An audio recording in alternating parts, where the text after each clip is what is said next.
So it sounds self-explanatory, but I just had this moment where I was like, okay, no one is going to swoop in and save me. No one's going to fly in and change the situation I'm in. I have to do that for myself. Welcome to Ebbs and Flows with Erin. In this show, we're getting real about navigating the ups and downs of life together. I'm your host, Erin, and we're ditching the pressure to have it all figured out along the way because honestly, nobody does. We'll explore all things healing, growing, creating, and connecting. And if you deal with anxiety, depression, being a highly sensitive person, or just feeling overwhelmed by life sometimes, I see you, and this show is for you. My intention with these conversations is simple: to leave you feeling empowered, validated, and most importantly, reminded that you are never alone, no matter where you're at on your own journey. Learning that we all have the power to heal genuinely changed my life. And the best part, healing does not have to be complicated. The smallest changes really can make the biggest impact, and it can be joyful, fulfilling, and something that we do together. So join me in getting real about what it means to heal. Thank you for being here, and now let's get into it. Welcome to Ebbs and Flows with Erin, or welcome back to Ebbs and Flows with Erin. I'm your host, Erin, and whether you are listening or watching, I'm grateful to have you here today. And if you're watching, you will see that I have a beautiful human beside me. This is Leah, and Leah is joining us here today to talk about her career transition, her journey so far as she graduated nursing school, went into bedside nursing in the neurosurgery trauma division, then eventually went on to the women's health section, and then decided to transition into medical cosmetic nursing. Yes. And then quickly began building and growing her empire, Babyface Boutique. She is now a very successful entrepreneur and also one of my very best friends. So I am thrilled to have her here today. We're going to talk about mental health as it relates to your career, what it can look and feel like to make your career transition, the ebbs and flows of entrepreneurship, and busting some myths about the Botox and filler industry, which I'm excited to get to. So, with all that being said, welcome, Leah. Thank you, Erin.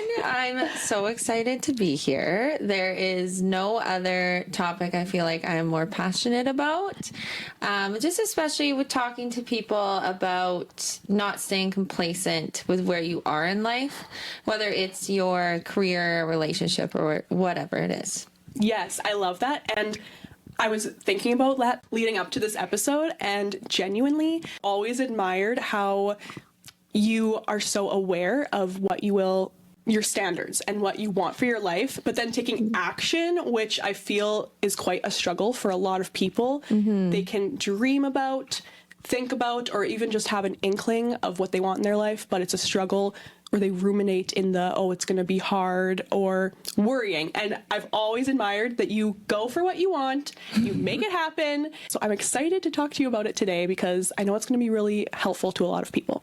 Aw, yes, I'm so excited. Okay, do you want to start off by telling us a little bit about your story as to why you decided to transition from bedside nursing into aesthetic nursing? Yes, yeah. So I'm just going to take you right back. Yes, please do.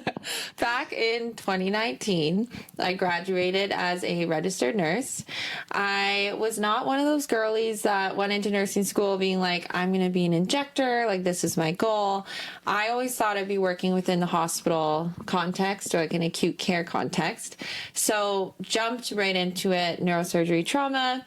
Fantastic unit. My coworkers there were just so amazing. But unfortunately, COVID hit. Yes. Right? The dreaded COVID. Yes, we all know that story.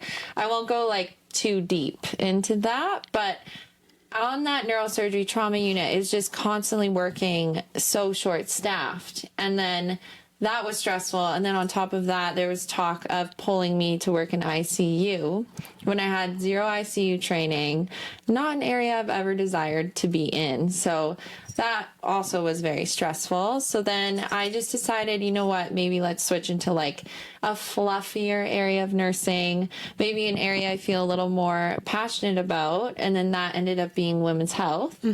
So women's health, I genuinely loved, and I did feel really passionate about it. But the thing with that, again, with COVID going on at the time, was they were giving away all of our women's health beds to medicine patients. Oh, okay. So that just infuriated me because I already feel as though we don't have enough women's health beds. So then to have to be giving those up and just being like, well, where are our patients going to go? There's no place for them.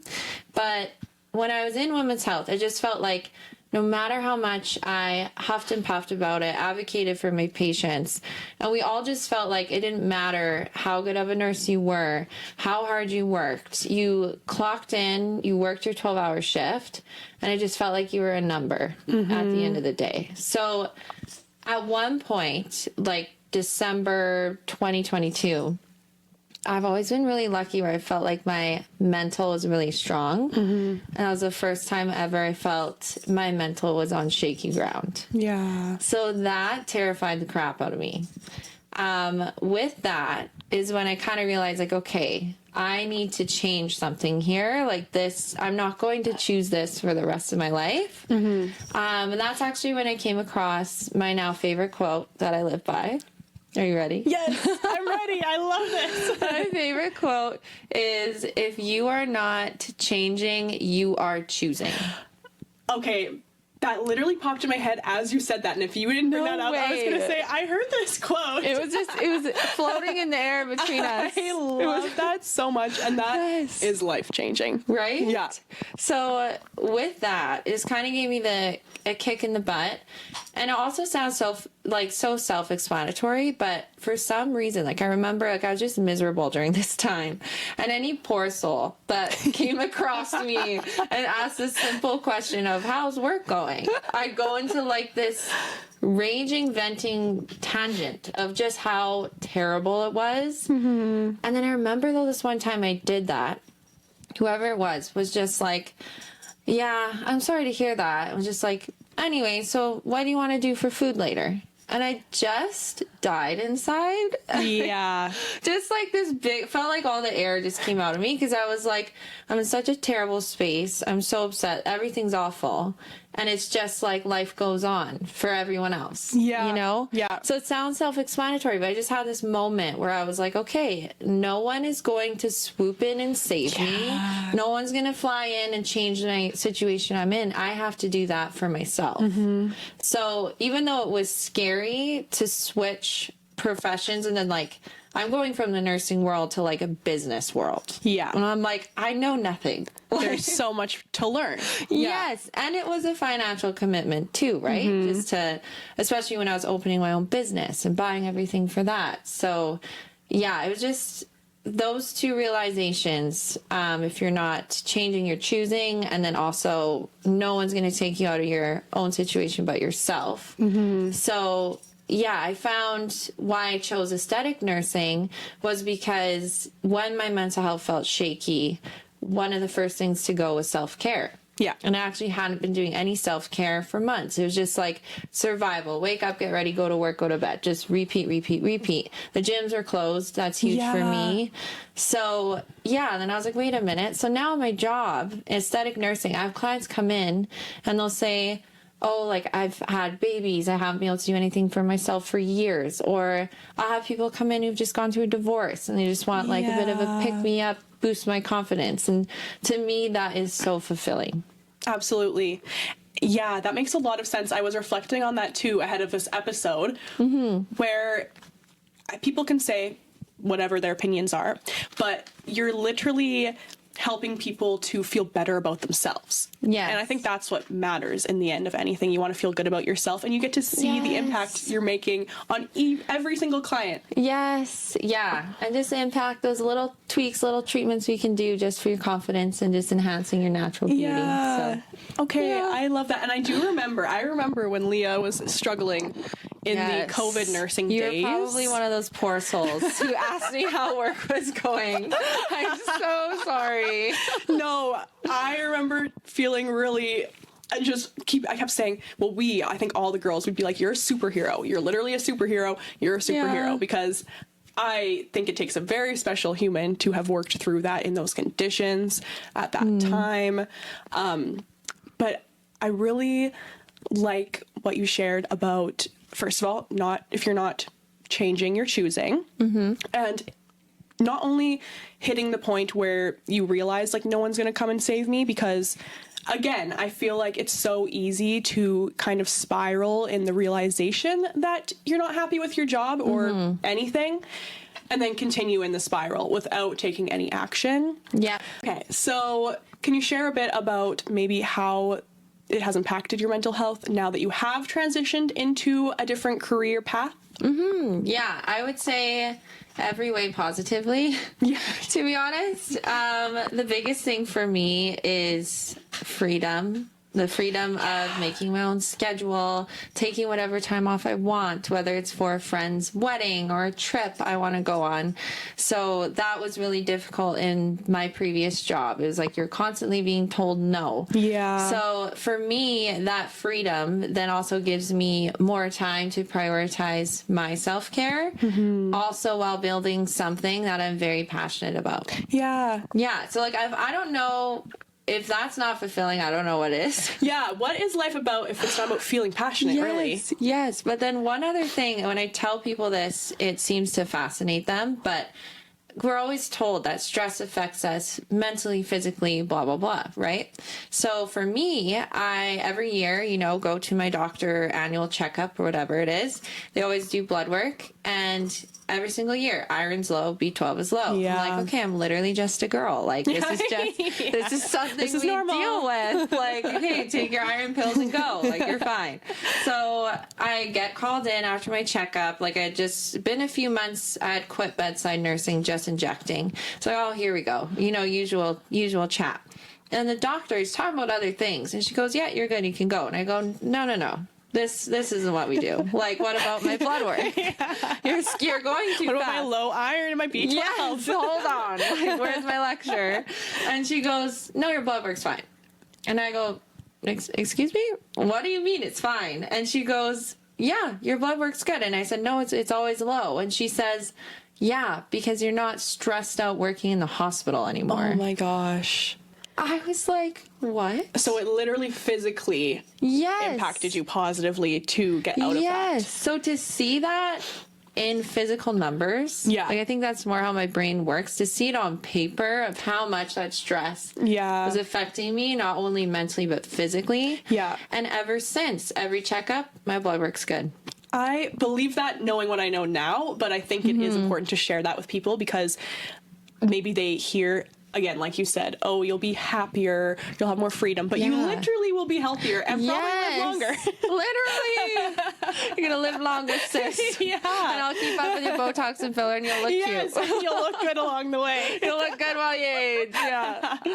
I think even if, like, regardless of success in the change that you made, seeing that your physical health is better is already a win. Yeah. No matter what you did from there, that feels like a win. Yes. Yeah. And it was just that, like, physical evidence that I needed for some strange reason to feel like, okay, like, I cannot believe what a terrible space I was in. Yeah. Yeah. Yeah, because you, especially being in nursing in the conditions you were, it probably, too, you didn't have a lot of time to reflect. You were just surviving and going. Yes. So then when you got out of it, I imagine looking back is like, how the heck did I do that? Yes. And I slept. Yeah. Oh, I can't imagine. And that is a sign of burnout, I've learned since, right? As you finally slow down, and I just, like, best sleeps of my life. Yeah. But not worth it to go through that for a good just sleep. Have to burn out for a good rest. Yeah. Burn out for 5 years. You have a great sleep. Okay, so you transitioned from bedside nurse to aesthetic nursing. So when did you decide along that path, that journey, that you wanted to own your own business?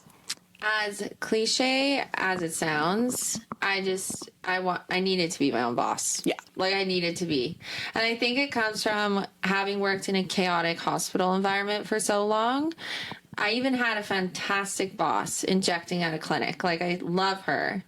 And she laughed with me because I told her, and she knew when she hired me what my goals were to go off on my own. But when I'd gone to her and I was nervous, because I'm like, you've given me everything, I appreciate you, I am going to go off on my own. And she just starts laughing. And I'm like, okay, why are you laughing? What does this mean? And she looks at me and she goes, you just can't have anybody above you, hey? And I was like, Yes, absolutely. Bingo. I was like, you are the chillest, nicest boss. Nothing to do with her. I was like, I just need to be the boss. Yeah. I need to be my own boss. Yeah. Yeah. Okay, I love that. And Yeah. it totally fits.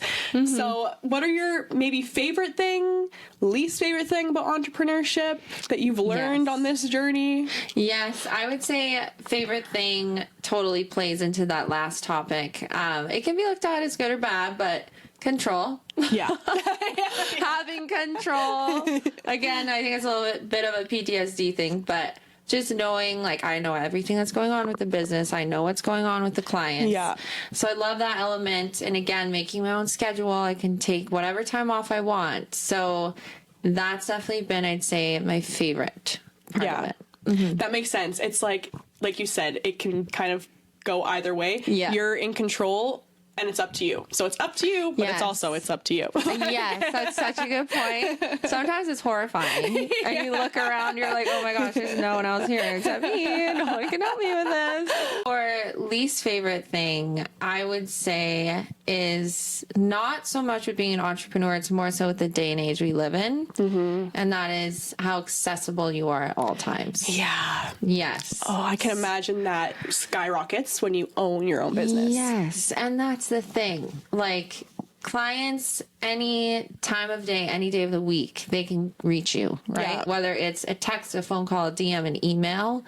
So it doesn't feel like you ever truly leave work at work. Yeah. And my husband, he owns his own business, you know, Yes, Landon. Yes. No auto detailing. Yes, plug, honey, plug. If it wasn't for him, I don't think I would have had the courage to go off on my own and open my own business, because he owns Nova Auto. So he always says, he's like, man, I wish we owned our own businesses back in the day when you walked in, there's your work Yep. phone, answer the voicemails, answer the calls while you're there, lock the door, leave, and you're done. Yeah. Right? Yeah. So that's a one thing that kind of drives me crazy. Yeah. But again, it's not so much with even being an entrepreneur, it's just kind of the day and age. The world that we're in, because that could be, if it's not clients, it's others, you know? Yes, Yeah. right? So Yeah. it's constantly attached. And I was never a phone, social media girl before I got into this. Yeah. So that was a big learning curve for me too. Yeah. Yeah. That makes a lot of sense. And I like you said, like Landon mentioned, it'd be nice back in the day. Yes. Because the boundaries were set for you. Like, you didn't have to set your own boundaries. They were set because you could not be contacted outside of your work Yes. hours. Yeah. Have you found that you've been able to create boundaries, or is that still something you're maybe exploring? Yes. No, great question. Setting boundaries has been probably the number one lesson. Yeah. Out of everything I've learned.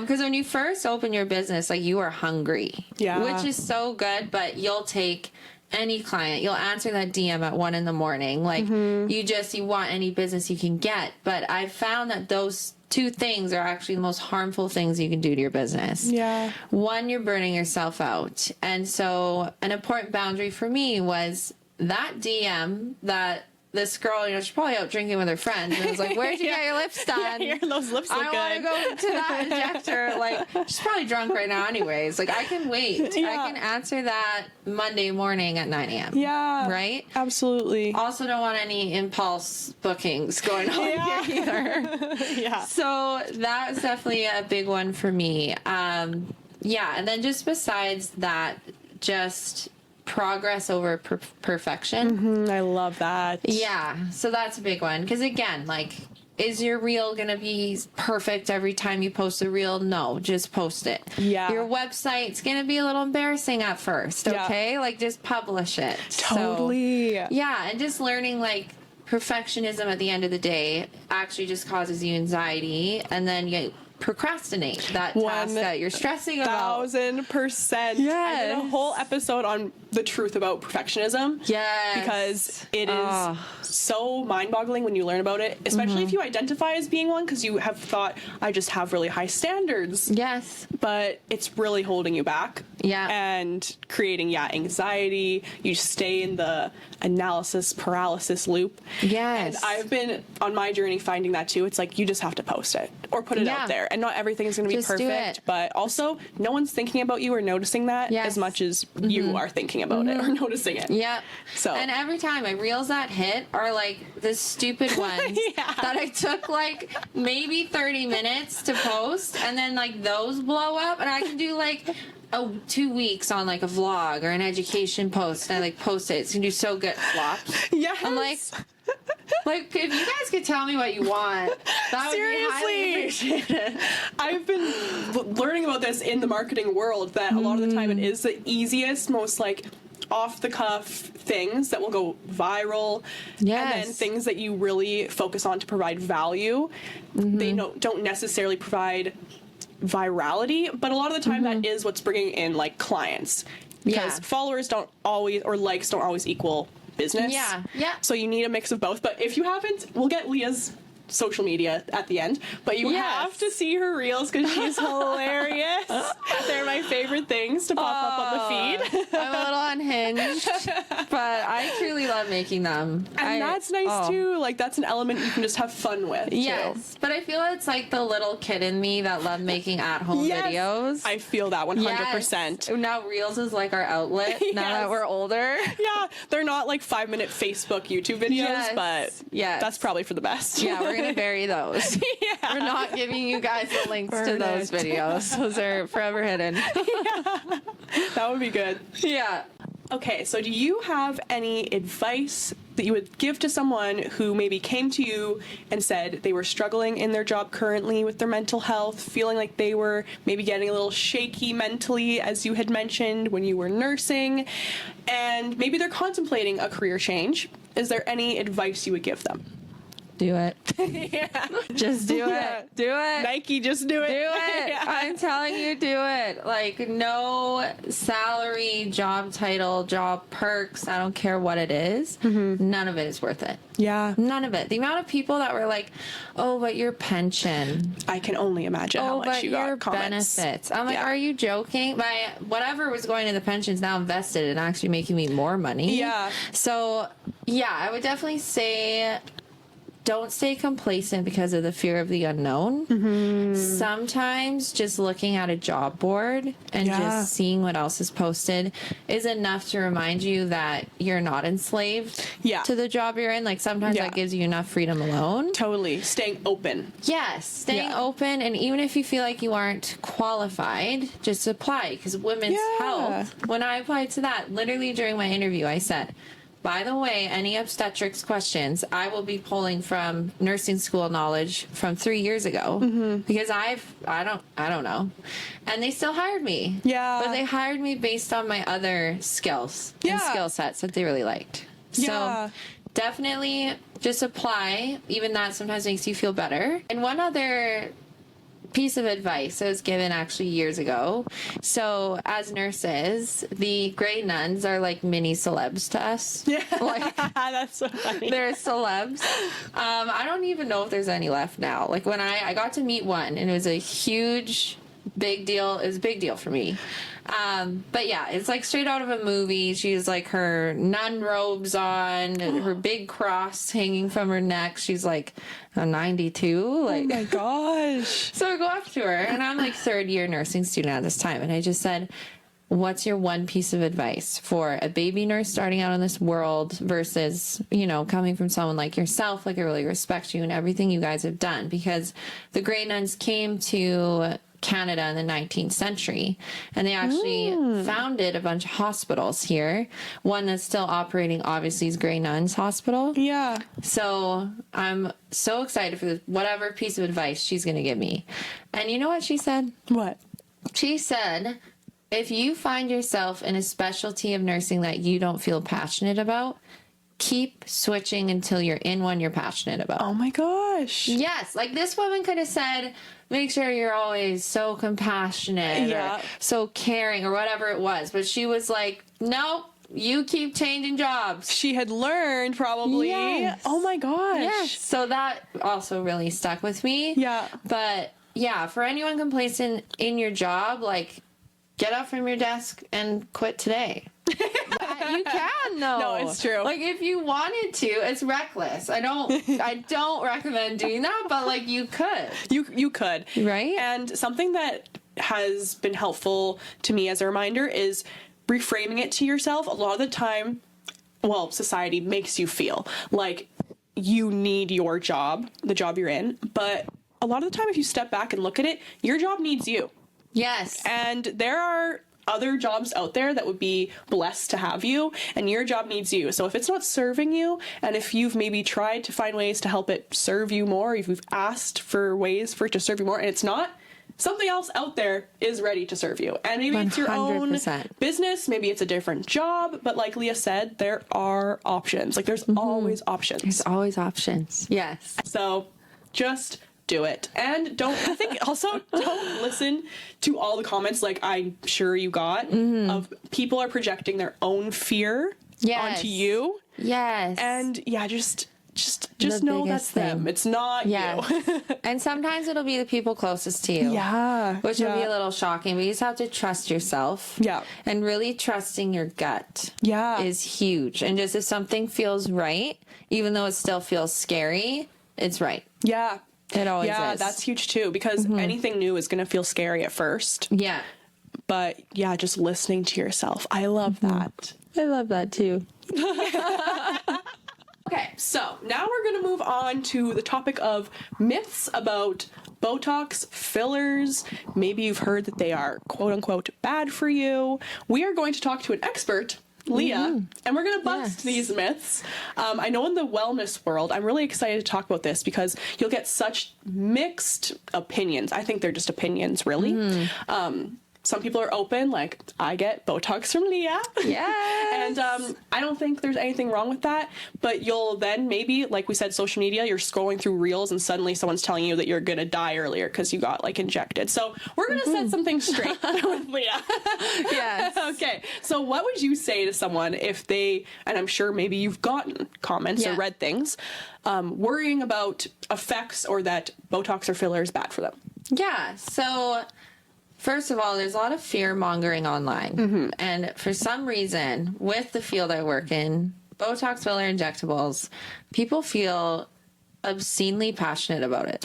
Like, obscene. And they're either like, yeah, this is going to kill you. It's the worst thing ever created, da da da. Or it's like, I will get Botox and filler until I'm in my grave. Absolutely. One or the other. Yes, there's like hardly ever a middle ground with it. So it's great to talk about. One that I hear commonly, typically from people who don't get Botox or Dysport, always, but they'll say, oh, it's a neurotoxin. Neurotoxin, it's bad for you. Yeah. It could kill you, right? I've heard that. So the reason why it's labeled a neurotoxin, so Botox or Dysport itself, the scientific word for that is neuromodulator.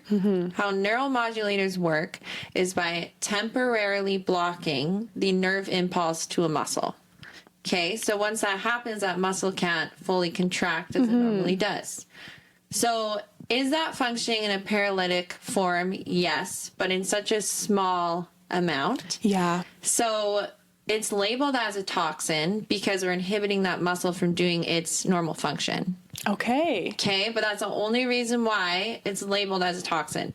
Yes, any substance used improperly, used in mass amounts, it is a paralytic, right? Then that could be bad. But this is why we have parameters of how we mix the Botox or Dysport and how many units we inject into each particular muscle. Okay, that makes a lot of sense. Yes. And going to someone who's qualified, I think is probably a good thing to note. Yes, very good. And that leads me into the whole, like right now, a lot of people are talking about like pillow face. Yeah. So, and I mean, I love you, Kylie Jenner. I'm so sorry. She's always a target. She is. I feel like she kind of started this a little Yeah, bit. she did. I love her. But yeah, so, and that's exactly what you said. Like, if someone came to me and they'd already looked quite filled and they're wanting more filler, more under eye filler, more cheek filler, if you're adding more filler, that's no matter what, that adds volume. Yeah. Okay. So filler should be used if our fat pads are depleting. We restore that lost volume.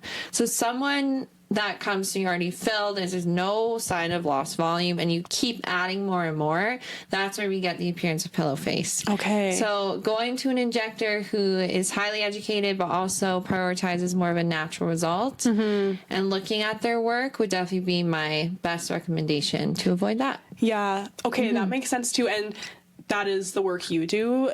And I know Thank you. You can read Leah's reviews on Google, on all her social media, but that's why people love going to you, because you're so focused on enhancing natural, like, what's the word? Not enhancements, but features. Yes. Enhancing natural features on people. You're not overfilling or freezing anyone. Yes. And on the note of Kylie Jenner too, which, yes, love her too. And I think too, it's kind of become a trend to lessen the filler and Botox. Yes, so the people that went too far are now going backwards and going into the world of what you're doing, which is the natural enhancements. Yes. Yeah. So you're right. A lot of people are starting to realize, like, when it first really became not so hush hush and more people were doing it, then it more so in the UK we saw this, but then people really went overboard and really overfilled. Like, I don't know if you watched, probably did, but the UK Love Island. I don't think it was this, it was a previous season, but they got, and the poor girls, but they got a lot of hate for how overfilled they were. But they did. They all looked a lot older than they truly were, because they were all like, what, 21, 23? But they looked like they're in their 30s. Yeah. Because subconsciously, if you see someone that looks overfilled, you assume this person's older. Yeah. Like they've been getting injections for such a long time. Yeah, that makes sense. So actually one of my clients, just overfilled migrated lips. And once we dissolved and re-injected them just subtly and gave them back some shape, then she was actually being told by people that she looked younger. Oh my gosh. Yeah. And then one other thing I want to touch on, because it's all over social media, and it's driving me mental, is that this fear of filler never goes away. Okay, yes. That was the other thing I wanted to talk about with you. Yeah. Yes, and oh my gosh, this woman had filler 30 years ago, and it showed up on her MRI. Filler is a sugar jelly. It doesn't sound very scary. No. And it's a sugar. So basically filler that we use is hyaluronic acid. That broken down is a sugar molecule. That's also found naturally in your body. So we're not injecting a foreign substance. Yeah. Okay. So you don't have a foreign substance sitting in your face for 30 years and might cause some contraindication or problem down the road. Right. So to also put it into context, if someone got one full syringe of cheek filler, let's say, a McDonald's ketchup package, that is equivalent to 8 syringes of filler. Wow. Yes. That is not much. It looks like a lot in the syringe because it's all of the like plastic surrounding it. Yeah. But if I take that full syringe and inject it on the back of my hand, it looks like a large blueberry. Oh, wow. Okay. So for someone to actually have so much filler in their face, and then by that much time having passed, say like 20 years, that has really metabolized and broken down. Yes, like, okay, that person might have a few little particles left in there. Those would be so tiny. And again, it's not a foreign substance that's causing any harm to your body. And like, personally, we're paying for your buck if your filler's lasting longer. 100%. Yeah. Okay, well, thank you for clearing that up for us. I think that is important to talk about, and I love science and facts. Yes. Like, I love to hear the actual science behind things, because like you said, especially in social media, the fear-mongering, the opinions coming from who knows where, it's hard to know what to believe. So you've heard it here from an expert, and you can see Leah's work, and you'll know what we're talking about. Yes. She's not giving you pillow face. No, maybe dreamy pillowy lips. Yeah, but yes. Who doesn't want those? no pillow face. Yeah. Okay, Leah, thank you so much for joining me today. I really feel like there's a lot of value in this conversation in a lot of areas: entrepreneurship, mental health, career, and busting myths about Botox and filler, getting away from the fear-mongering. And I'm really excited for people to hear this conversation. I think it's going to be valuable, relatable, And I'm also just thrilled to have another one of my very best friends on this podcast. This was my absolute dream of creating this, was creating deeper connection and highlighting my friends and people that I admire in various ways. And I really do admire you for so many reasons, especially the ones we've talked about today. And I have just had the best time chatting with you. So if you would like to share with the listeners, the watchers, where we can find you on social media, your website, anything you want to tell us. Yeah. Thank you so much for having me. I do think what we talked about today was very bodacious, I want to say. Oh, I love that word. Bodacious. Yeah. You can find me. Instagram, I say, is the best for where I showcase my work the most. So at babyface.boutique, you'll find me there. Also my website, www.babyfaceboutique.ca. And I'm on Facebook. Just look up Babyface Boutique and you'll find me there too.